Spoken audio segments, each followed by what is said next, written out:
ఇప్పుడే జీ5 app download చేయండి. చూడండి మీ ఫేవరెట్ టీవీ షోస్ ఎప్పుడైనా ఎక్కడైనా. అవని విగ్రహం కోసం సిరిపురం వెళ్ళింది కానీ ఫలితం లేకుండా పోయింది. అందుకే ముందు అమ్మ వాళ్లకు నిజం చెప్పేద్దామని నేనే అవనికి నచ్చజెప్పి తీసుకొచ్చాను. మీరొచ్చి ఎందుకు అడ్డుపడ్డారు వదినా? ఏది జరిగితే అది జరుగుతుంది, ఎలాంటి శిక్ష పడినా భరిస్తాను అనుకుని వచ్చాను. నువ్వెందుకు చేయని తప్పుని మీద వేసుకుని అందరిలో దోషమయ్యావు? కొంతమంది గోరంత మేలు చేస్తే వారికి కొండంత పేరొస్తుంది. ఇంకొంతమంది కొండంత త్యాగం చేస్తే చిటికెడంత పేరు కూడా రాకుండా అవమానం జరుగుతుంది. ఈ ఇంట్లో ప్రస్తుతం నీ పరిస్థితి అలా ఉంది. ఆ దుర్మార్గురాలు ఎక్కడికక్కడ చెయ్యాల్సిన చెత్త పనులన్నీ చేసుకుంటూ మీ అత్త దగ్గర చాలా మంచిదాన్లా ఉంటుంది. కానీ నువ్వేమో జీవితాన్ని ధారపోసి కుటుంబం కోసం త్యాగాలు చేస్తూ చెడైపోతున్నావు. నువ్వైతే పల్లెటూరికి చాలా ఆశతో వెళ్ళావు గాని ఆ దేవుడికి నీ మీద అంత జాలి దయ ఎందుకుంటాయి?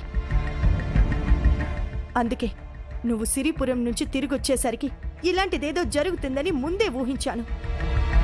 అందువల్లే నేనిక్కడికి సమయానికి రాగలిగాను.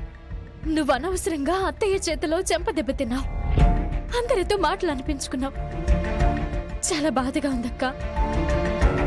నిన్ను బయటికి గెంటేయడానికి ఎప్పుడు అవకాశం దొరుకుతుందా అని ఆ నిహారిక 24 గంటలు ఎదురుచూస్తూ ఉంటుంది. అలాంటి దానికి విగ్రహాన్ని నువ్వే తీసావని తెలిసిందంటే అది ఊరికే ఊరుకుంటుందా? అందుకే నా పేరు చెప్పుకున్నాను. తప్పు చేసింది నేనని ఒప్పుకున్నాను. నా కూతుర్ని కాపాడ్డానికి నువ్వు ఎంత చేశావో నాకు తెలుసు. ఇప్పుడు నీకోసం నేను ఏం చెయ్యడానికైనా సిద్ధమే. శ్రీకర్ నిన్ను అర్థం చేసుకున్నట్టు ఈ ఇంట్లో ఎవరూ నిన్ను అర్థం చేసుకోరు. అందుకే నాకు ఎలాంటి శిక్ష పడినా పర్వాలేదు. మీ అత్త నా విషయంలో ఏదో ఒక నిర్ణయం తీసుకుంటాను అంది. ఇప్పుడు కొట్టింది, రేపు ఇంటికి రావద్దు అని అంటుంది. ఎల్లుండి నా మీద కంప్లైంట్ ఇస్తుంది. ఏదైనా అయితే నా కాపురానికి ఇబ్బంది అవుతుంది, కానీ నీ కాపురానికి ఏం కాకూడదు. అందుకే నేను అలా చేయాల్సి వచ్చింది.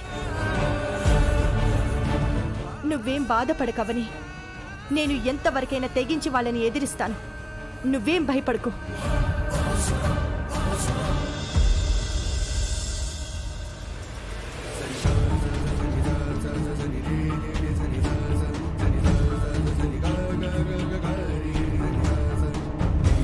పాపను విగ్రహంను రెండింటినీ కాపాడుకున్నాను అని ఎంతో సంతోషంతో ఉన్నదాన్ని.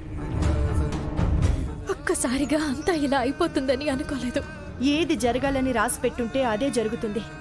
నువ్వింకేం ఆలోచించకు. విగ్రహం విషయంలో మాత్రం నోరు జారకు. ఆ నింద నా మీదే అలా ఉండిపోని. పాప కిడ్నాప్ దగ్గర నుంచి ఫారిన్ వాళ్ళు విగ్రహం అడగడం, ఇప్పుడు విగ్రహం మారిపోవడం వరకు ప్రతి దాంట్లో ఆ నిహారిక హస్తం ఉందని నాకు ఇంకా అనుమానం పెరిగిపోయింది. ఆ గజ దొంగని పట్టుకోండి.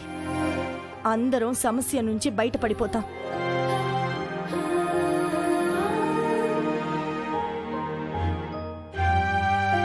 జీ5 యాప్ డౌన్లోడ్ చేసి అన్ని ఎపిసోడ్స్ పూర్తి ఉచితంగా చూడండి.